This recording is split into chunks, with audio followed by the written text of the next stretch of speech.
Hello out there. Now I'd like to tell you something very interesting, the story of a carpenter. A very interesting story about a carpenter that I think applies to you and I as well.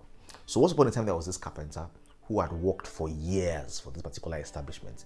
Now this carpenter wasn't just a carpenter who was doing his own gig or an entrepreneur, he was an employee in a company. But his specialization was carpentry. He knew how to build, he knew how to structure buildings and get things done. And this man had done his projects for a long time for this particular company, and he had gotten to a time in his life where he had worked for about 30 years and he felt it was time for him to resign.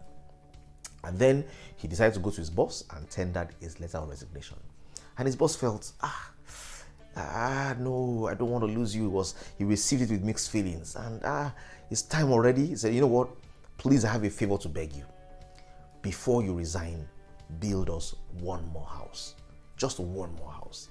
And the carpenter was a bit reluctant. He really wanted to go on his retirement. He had worked very hard for many years. He had delivered quality work, and he felt it was time for him to just go.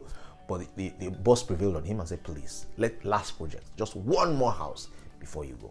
So the guy took the job reluctantly, scoped it for like three months before he began to do the work, and then rushed the work. Compromised on labor, compromised on materials, compromised on the door, compromised on the painting, compromised along the way. And then when the project was about to round up, he realized they are likely to inspect this thing. So he decided to do a cover up. So he covered it up with good painting, covered up all the errors, covered up all the bad furniture, covered up all the bad, raw materials that he used in building. Basically covered it up neatly so that he could at least pass inspection, even though he knew that the house would not pass the test of time. Now, so he went to his boss with the key to the house and the plans and what he had done, and to his complete surprise, the boss did not check the building. The boss simply did a party for him, celebrated him, and presented him with the key of the last house he had built. With the words, thank you very much for your meritorious service. Thank you very much for all you have done for this company, for the quality work you have always delivered. We believe that the best way to reward you is to give you a taste of the quality you have always delivered. And he gave him the key to go to his house. Of course, it was never expected, so nobody would find out what he had done. But the man in his own heart knew that what he had done wasn't worth it, wasn't worth what he was going to retire on.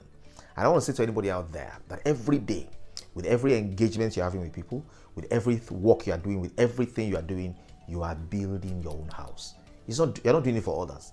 Every time you add value to other people's lives, every time you serve, every time you help, every time you work, you are developing your own house, brick by brick. That which you will retire into, that which will become available to you in your old age, is being built one day at a time. Every relationship is a building. Every project you work on is a building. Everybody you relate with is a building. How are you building it? Are you making compromises in what you are going to live in? Or are you giving it your best because you don't know the one that will turn back to become yours? My encouragement to you today is, whatever it is you are doing, do it with excellence. Do it well.